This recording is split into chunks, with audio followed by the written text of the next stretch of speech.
আর কখনোই আমি কিছু মানুষকে কোনো দিন ফোন দেব না এবং তাদের সাথে আর কখনোই কথা বলবো না।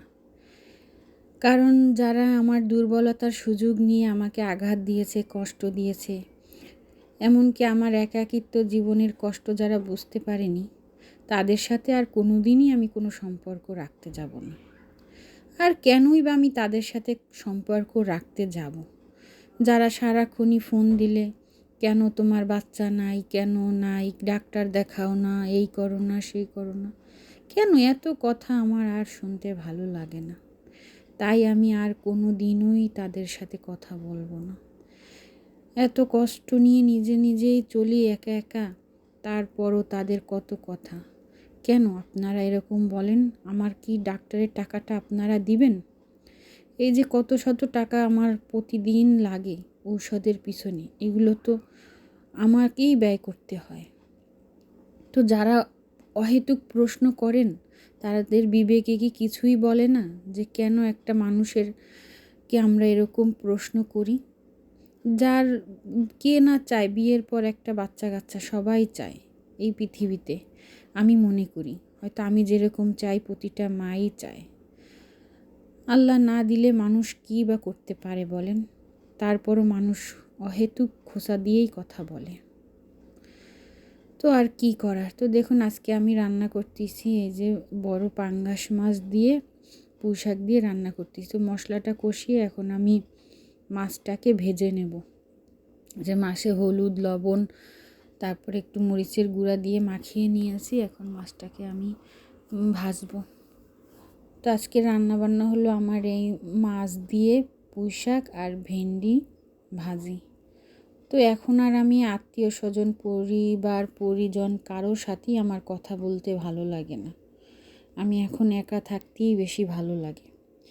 আর একা থাকার ভিতর শান্তি আছে দেখেছি। না আমাকে কেউ কষ্ট দিতে পারে, না আমি কাউকে কষ্ট দিতে পারি। যাই হোক, জীবন জীবনের মতনই কেটে যাচ্ছে। চেষ্টা করছি, হয়তো আল্লাহ কোনো দিন সফল করবে জানি না, সেই আশাতেই আছি। আল্লাহই ভালো জানে আমার ভাগ্যে কি লিখে রেখেছে।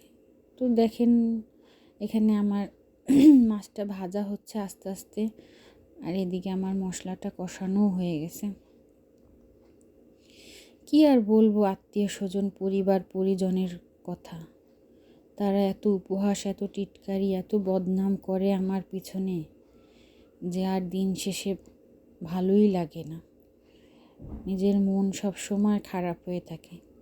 আমি আসলে ভিডিও তেমন করতে পারি না, করা হয়ও না, ভালোও লাগে না। জীবনটা যেন কেমন আমার একদম রঙহীন, স্বাদহীন, ফিকে হয়ে যাচ্ছে দিন দিন, কিছুই বুঝি না। তো যাই হোক, এই যে আমার দেখেন এখন পুঁই শাকের ডাঁটাটা আলুটা একটু কষিয়ে নিয়েছি, আর এখন আমি শাকগুলো দিয়ে দেবো। এই যে পানিটা ফুটে উঠেছে। আমি ঠান্ডা পানিতে কখনোই শাক দেই না, সেই শাক রান্নাটা খেতে ভালো লাগে না। সবসময় ফুটিয়ে তারপরে শাকটা দিলে ওটা খেতে ভালো লাগে। তারপরে এই যে শাকটা আবার আমি একটু নাড়াচাড়া করে দেবো উল্টে পাল্টে। আর একটু লবণও কম হয়েছে, তাই আমি একটু লবণটা ব্যালেন্স করে দিলাম। আর কাঁচামরিচটা আমি একটু পরেই দিই সবসময়, যাতে কাঁচামরিচের ঘ্রাণ স্বাদটা ভালো থাকে। অনেকে হয়তো মশলার সাথেও কষিয়ে নেয়, তবে আমি অতটা দেই না। মাঝে মাঝে দেই, আবার মাঝে মাঝে দেই না। তো এই যে মাছটা আমার হয়ে গেছে, এখন আমি ঢেকে দেব তরকারিটা সম্পূর্ণ হওয়ার জন্য। আমি একটু মাখা মাখা ঝোল রাখবো, কারণ এইটাই আমাদের মানে একটা তরকারি তো, এর জন্য।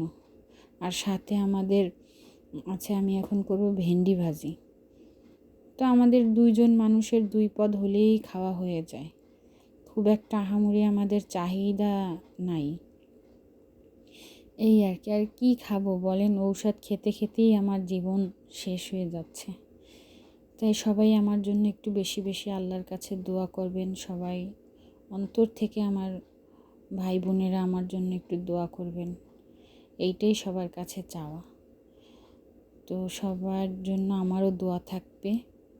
আল্লাহ হাফেজ, আসসালামু আলাইকুম। এই যে দেখেন আস্তে আস্তে আমার ভেন্ডি ভাজিটাও হয়ে যাচ্ছে।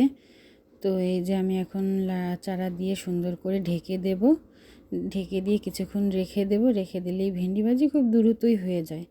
এই যে আমার ভেন্ডি ভাজিটাও হয়ে গেছে। আমি এখন আপনাদের ভাইয়াকে খেতে দেবো, আমি নিজেও খাবো।